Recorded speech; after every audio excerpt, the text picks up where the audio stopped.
I'll now take the sediment for this meeting of the Clyde Valley Learning Development Joint Committee held on the 10th of June 2024. The following members are present: Councillors Andrew Anderson, Francesca Brennan, Michael McBride, Lindsay Hamilton. I'll just check if Councillor McTaggart has joined. Just, I think. Yeah. Councillor McTaggart is also present. Thank you, and I'll now pass you back to the convener for today's business. Thanks, Stuart. I will start with any declarations of interest, which I don't think there will be any. Nope. The minutes of the previous meeting, which are pages 3 to 8, I will move it as a correct record. Can I ask for a seconder, please? Francesca, thank you very much. Do you agree the record of the minute? Agreed. I can see lots of nods. Agenda item number 3 is the Revenue Budget Monitoring 2024 to 2025 Clyde Valley Learning Development Joint Committee, which is pages 9 till 12, and I'll ask Lorraine to take us through that. Thanks, Lorraine. Thanks, Chair. Good afternoon, members. So this item then is the monitoring report for the current financial year for 24-25, and it takes us up to the 17th of May. There's quite a bit of background there, just giving us a wee bit of a story from when we last came to the Joint Committee. And at that point in February, we had council contributions of £72,000. That was then subsequently increased to £75,000. And when we take our estimated training expenditure on top of that, we've got a full expenditure and income budget of £100,000 for the year.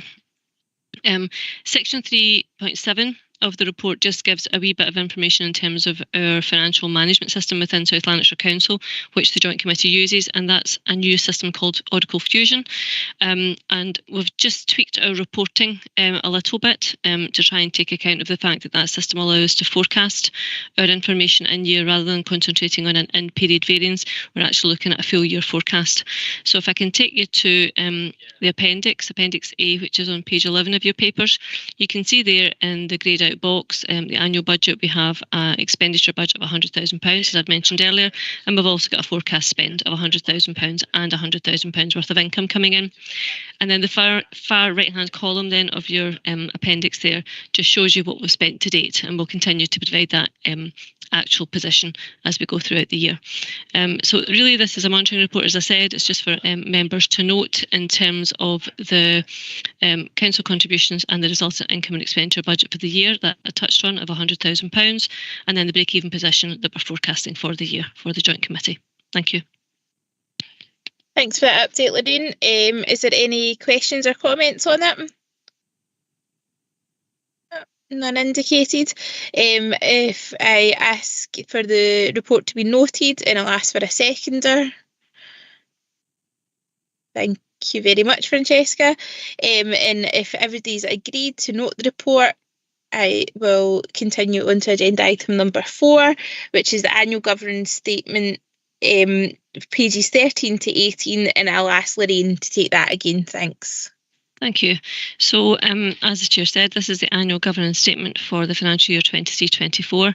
We look to get the Joint Committee's agreement on the governance statement so that we can then include it in the annual report and account, which is one of the later reports that we're bringing to committee today.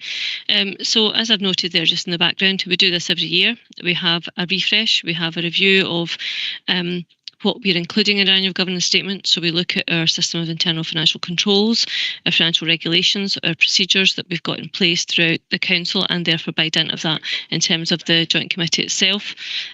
Because Clyde Valley Learning and Development Joint Committee shares the financial management systems with the South Lanarkshire Council as the lead authority, and subject to all the controls that are in place there. So they're reviewed by internal and external audit through their programmes of work, and we look to identify an audit opinion that we can then feed into this governance statement. So I'm just noting in section 4.4 that while there's no internal audit specifically on the work of Clyde Valley Land Development, because we've got the shared systems arrangements, we can rely on that work. So section 4.5 then, in the Treasurer's opinion, is that the reasonable insurance can be placed on the adequacy and effectiveness of the Joint Committee's framework of governance, risk management and control. And that's what we're putting forward. So the actual governance statement itself is a bit more detailed. It goes through the scope of responsibilities, the governance framework that's in place. It looks at the role of the Chief Financial Officer, also picks up on the SIPFA Financial Management Code, which is something we looked at a couple of years ago for the Joint Committee, and we look to provide the assurance statement, at the end, which is on page 17 of your papers. And really what I'm asking the Joint Committee this afternoon is that you approve the annual governance statement and that it can be included in the accounts for providing to external audit. Thank you. Thanks very much, Lorraine. I'll ask if any members have any comments or questions on the report. Nope, can't see any. So I will. So I'm just making sure I have to note or approve. So I have to approve the report. Can I have a seconder, please? Francesca, thank you. And if everybody's agreed with that report, we'll move on to agenda item number 5, which is the Joint Committee Annual Audit Plan 2023 to 2024, which is pages 19 to 34. And I'll ask Pauline to take this. Thank you. Thanks, Chair. Yeah, so following completion of our planning work, we were able to issue our annual audit plan for 23-24 by the 31st of March, which was in line with our agreed timetable. In terms of our financial statements work, our plan basically summarises our initial risk assessment. So in line with the ISAs, we assess planning materiality and then undertake risk assessment to identify any areas of significant risk. You'll see in Exhibit 2 on page 24 of your papers, there's one significant audit risk, and that's management override of controls, which of course is a presumed risk across all audits. And we've outlined our planned kind of high-level response against that risk. Then in terms of timetable, if I can take you to Exhibit 4 on page 28, you'll note that we're actually aiming to bring our annual audit report to the next meeting of the Joint Committee in September. Next, if I can just highlight on page 29, Exhibit 5, which details our audit fee for the Joint Committee. And then finally, at paragraph 38 on page 30 of the papers, I confirm my independence. Thank you. I'm happy to take any questions. Thanks, Pauline. That's great. Has anybody got any questions? Nope, no questions today. So can the report be noted? And I'll ask for a seconder, please. Yep, thank you. I've got many seconders, Stuart. So if I'll ask the committee to agree the report. That's great. I'll move on. Thank you, Pauline. I'll move on to agenda item number 6, which is unaudited annual accounts, which is pages 35 to 62. And I'll ask Lorraine to take us through this again. Thank you. Thanks, Chair. As you said, this is the unaudited annual accounts for the last financial year. And probably just in terms of the financial implications section, I'll just give you a little bit of information there. This is just us presenting where we actually ended up at the end of the year in terms of financial position. So we had total revenue expenditure of 82,000 and we had income of 98. So we had a £16 million surplus, £16 million, I wish, £16,000 surplus, carrying forward into the next financial year. And that takes the balance on reserves to 49,000.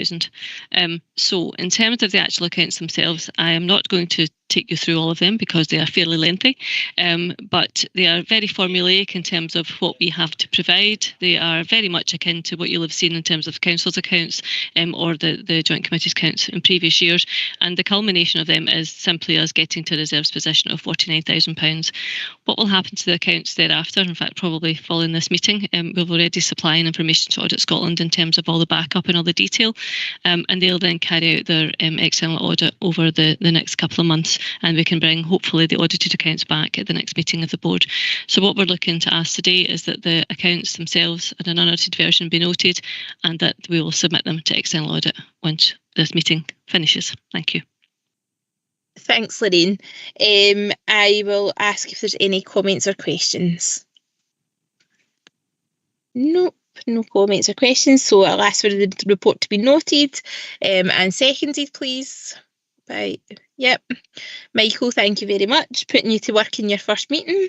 And if we agree the report, then that is fabulous. And the agenda item number 5 is just to note the change of membership in the Joint Committee from Angela to Michael, which is pages 63 to 64. But I'll just ask for that to be noted and somebody to second it for me.